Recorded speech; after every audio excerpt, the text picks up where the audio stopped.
زندگی یہ نہیں ہے کسی کے لیے زندگی۔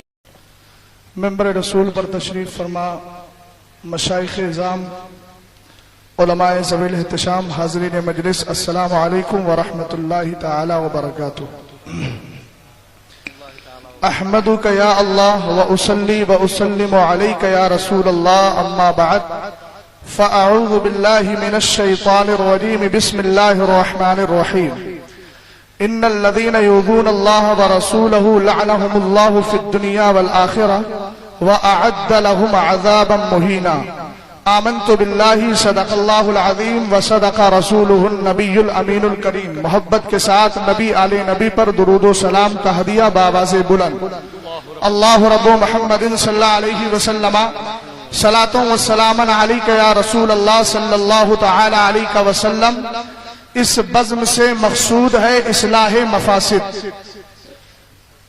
اس بزم سے مقصود ہے اصلاح مفاسد۔ نشتر جو لگاتا ہے وہ دشمن نہیں ہوتا، نشتر جو لگاتا ہے وہ دشمن نہیں ہوتا۔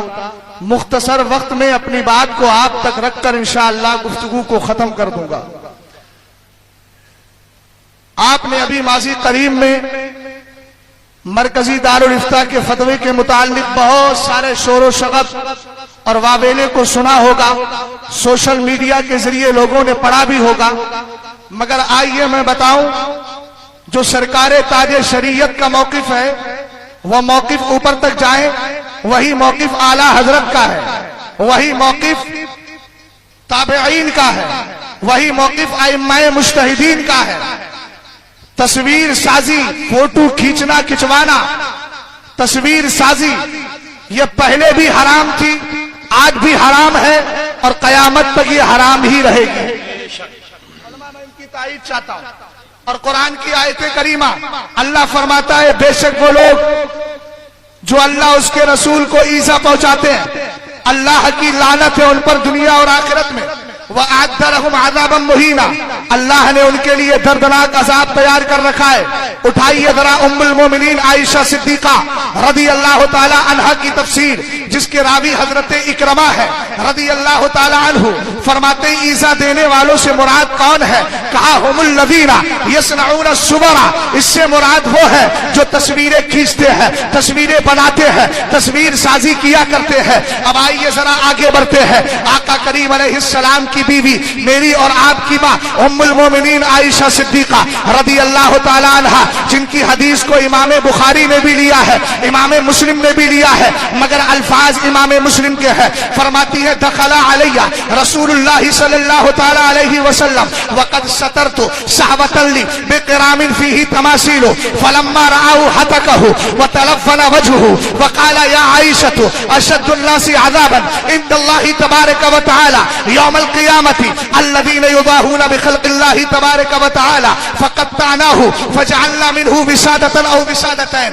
ام المومنین فرماتی ہے مختلف حدیث کے الفاظ ہے، سرکار نے ایک دن سفر سے تشریف لائے، ام المومنین فرماتی ہے ایک دن آقا میرے پاس آئے تو آقا کریم علیہ السلام کے آنے سے پہلے میں نے اپنی طاق کو ایک پردے سے بند کیا تھا، اس میں تصویریں تھی، اس میں تصویر تھی۔ آقا کریم علیہ السلام کی جب نظر پڑی میرے نبی نے اس کو پھاڑ دیا اور آپ کے چہرے کا رنگ بدل جاتا ہے، جو ناگواری کے آثار تھے۔ سرکار نے ناراضگی کا اظہار فرمایا اور اس کے بعد آقا علیہ السلام فرماتے ہیں اے عائشہ تمہیں پتا ہے قیامت کے دن اللہ کی بارگاہ میں سب سے زیادہ سخت عذاب کن کو ہوگا؟ ان کو ہوگا جو اللہ کی تخلیق جیسی اللہ کی تخلیق کی مشابہت کرتے ہیں۔ اللہ خالق ہے، اللہ تصویر بنانے والا ہے، هو الذی یصورکم فی الارحام، اللہ رب العزت کی اس تخلیق کی مشابہت کرتے ہیں۔ فرمایا ان کو قیامت کے دن سب سے سخت عذاب ہوگا۔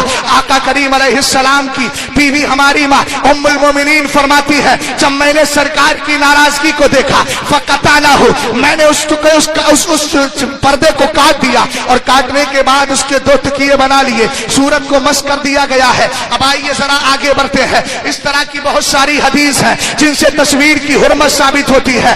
آج ایک واویلا مچایا جا رہا ہے، حرمت کا مسئلہ، تصویر کی حرمت کا مسئلہ مختلف بھی ہے، فلاں نے اختلاف کر دیا ہے، فلاں نے اختلاف کر دیا ہے۔ میں ڈنکی کی چوٹ پر اپنے ان بزرگوں کے قدموں کو چوم کر کہتا ہوں، تصویر کا مسئلہ نہ کبھی مختلف بھی تھا اور نہ آج ہے۔ تمہارا ذہن و دماغ اختلاف پیدا کر کے اس مسئلے کی حرمت کو آسانی میں بدل نہیں سکتا، جواز کی طرف لے جا نہیں سکتا۔ جو تاج الشریعہ نے پیغام دیا ہے اور ان سے پہلے جو اعلیٰ حضرت نے عطا القدیر فی حکم تصویر میں دیا ہے وہی موقف حق ہے اور الحمدللہ ہم اس کو مانتے ہیں۔ اب آئیے ذرا آگے بڑھتے ہیں۔ بات یہ چل رہی ہے کہ یہ مسئلہ مختلف ہی ہے، ہم نے کہا کبھی مختلف ہی رہا نہیں اور نہ ہے۔ کچھ لوگوں نے اس کا جواز ثابت کرنے کے لیے یہ کہہ دیا تصویر ہمارے نزدیک حرام تو ہے مگر ضرورت کا تحقق ہو گیا ہے۔ میں نے کہا اپنی تحقیق کو اپنے پاس رکھو، اس لیے کہ تمہاری تحقیق میں ہمیشہ اختلاف ہوتا رہتا ہے۔ کبھی تم مدنی چینل کے بارے میں کہتے ہو، اس کو دیکھنا نہایت مستحسن ہے۔ میں پوچھنا چاہتا ہوں استحسان کی حد تو فرض پر جا کر رکتی ہے، تو کیا تمہارے نزدیک مدنی چینل کا دیکھنا یہ فرض ہو گیا؟ اس کو فرض کے درجے میں رکھتے ہو۔ ہم ایسوں کی تحقیقیں نہیں مانتے، ہم تحقیق ایسے کی مانتے ہیں جس کی تحقیق میں خلوص بھی ہوتا ہے، جس کی تحقیق میں تقویٰ بھی ہوتا ہے، جس کی تحقیق میں صلاح بھی ہوتی ہے، جس کی تحقیق میں فلاح بھی ہوتی ہے۔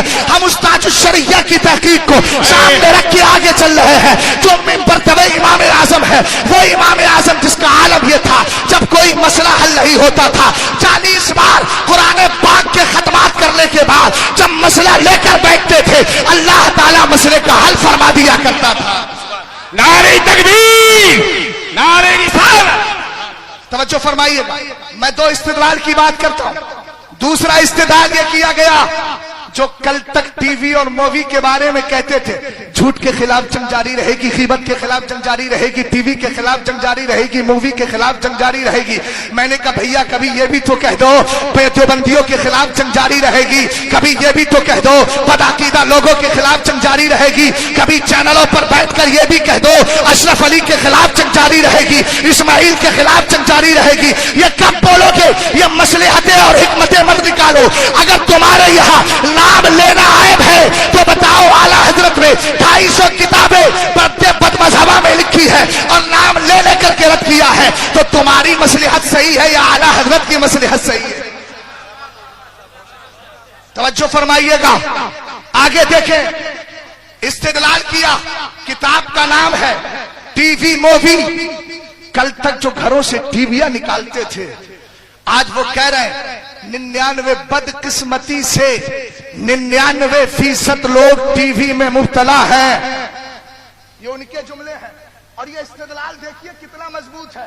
تصویر کی حرمت کے سلسلے میں حدیث ایک جانب جناب تو پھر نہ جانے درجہ اتحاد پر فائز ہے کس پر ہے میں نہیں جانتا، مگر کہہ رہے ہیں 99% لوگ اس میں آ گئے ہیں اور آنے کے بعد کہتے ہیں 1% بچے بھی ہیں تو وہ بھی کسی طریقے سے دوسروں کے یہاں جا کر کے دیکھ لیتے ہیں، اور اگر اتنا ہی نہیں تو کہا اخبار کو دیکھ لیا کرتے ہیں۔ لہذا اب اس کا مطلب آپ سمجھ گئے ہوں گے۔ اب آئیے ذرا فتاوی رضویہ کی 26ویں جلد کے بارے میں میں علماء کی خاص توجہ چاہتا ہوں۔ 26ویں جلد ہے فتاوی رضویہ کی، اس کا ایک حوالہ پیش کر رہا ہوں۔ تقسیم امت کا مسئلہ الگ ہے، اسباب ستہ کا مسئلہ الگ ہے۔ میرے امام سے زیادہ اسباب ستہ کو سمجھنے والا کوئی نہیں ہے، مگر فتاوی رضویہ میں اعلیٰ حضرت فرماتے ہیں مزامیر کے بارے میں کہ مزامیر حرام ہے اور حرام ہی رہے گا، اور فرمایا لوگوں کے جس کو آپ میوزک بول سکتے ہیں فرمایا حرام ہے، حرام ہی رہے گا، اور لوگوں کے گناہ میں مبتلا ہو جانے سے کوئی گناہ جائز نہیں ہو جاتا۔